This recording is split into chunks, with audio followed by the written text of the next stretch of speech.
Bonjour et bienvenue au Palmétum. Alors, le Palmétum, c'est une collection de palmiers qui a vocation à devenir une sorte d'arboretum spécialisé sur les palmiers. Alors pourquoi les palmiers? Parce que bien, je suis passionné par les palmiers depuis 30 ans, donc je suis devenu un petit peu le spécialiste de la question. Et pourquoi ici en Guyane et en particulier à Macoria? Eh bien parce qu'on bénéficie d'un climat équatorial humide qui est particulièrement propice à la culture de la plupart des espèces de palmiers. Alors pourquoi cette famille des palmiers? Eh bien, parce que les palmiers sont parmi les plantes les plus utiles au monde. Donc 2800 espèces de palmiers dans le monde, vous imaginez l'immensité des utilisations qui sont faites à travers le monde des palmiers. Quelles sont les utilisations principales des palmiers? On l'a vu, l'alimentation, les noix de coco, les dattes, l'huile de palme, tout ça ce sont des palmiers. Il y a aussi donc la construction et la vannerie avec les feuilles, les fibres tirées des palmiers, le raffia par exemple. Voilà un peu une idée rapide de l'utilisation des palmiers. Et je ne parle pas de toutes les utilisations traditionnelles des palmiers, des utilisations thérapeutiques par exemple, etc. Alors quand on a compris l'intérêt de cette famille végétale, on a compris tout de suite l'intérêt de la protéger et de la réunir dans une collection pour les étudier, pour les connaître, pour savoir si on peut les cultiver, si on peut les préserver, sachant que certaines espèces, comme je vous le disais, sont en voie d'extinction aujourd'hui ou peut-être même ont disparu parce que les forêts ont été brûlées.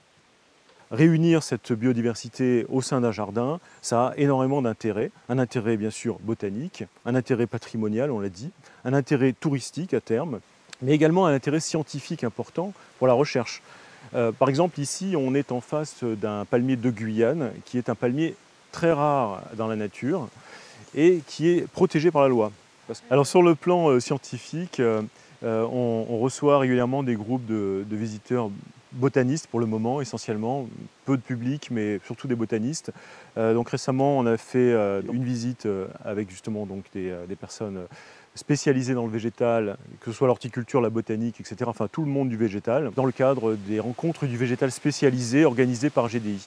Alors parmi les espèces très rares que nous avons la chance d'avoir ici au Palmétum, il y a ces deux taïnas qui sont des palmiers malgaches, des palmiers de Madagascar, et qui ont une histoire incroyable. Ce sont des palmiers qui ne font pas des graines tous les ans. Ils vont faire une inflorescence à la fin de leur vie, comme les agaves, et produire ainsi beaucoup de graines. Depuis qu'on connaît ce palmier, il n'y a eu que 2 inflorescences et donc 2 productions de graines en tout et pour tout. Et ça c'est l'illustration de l'intérêt de jardins botaniques comme ça, puisque aujourd'hui, parmi les 2000 graines qui ont été distribuées dans le monde, en fait, à travers les jardins botaniques dans le monde, il y a un réseau de gens qui vont cultiver ce palmier-là pour le préserver. Et aujourd'hui, grâce à ça, il y a plus de palmiers en culture qu'à l'état naturel.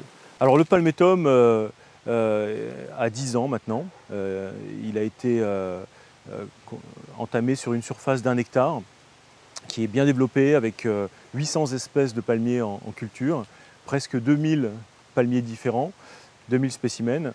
Et récemment, grâce au soutien de différents organismes publics, que sont la CTG, le FEDER, l'Office français pour la biodiversité, mais aussi la DEAL et le GEVES, eh bien, on va passer à un stade supérieur avec l'agrandissement du Palmétum et son aménagement pour l'accès au public et rendre la visite possible par le grand public. Alors oui, si j'avais un message à faire passer aux jeunes, intéressez-vous aux plantes, aux petites bêtes, aux insectes, observez. Et c'est comme ça, en connaissant la forêt, en connaissant la nature, en la découvrant, que vous saurez la protéger correctement.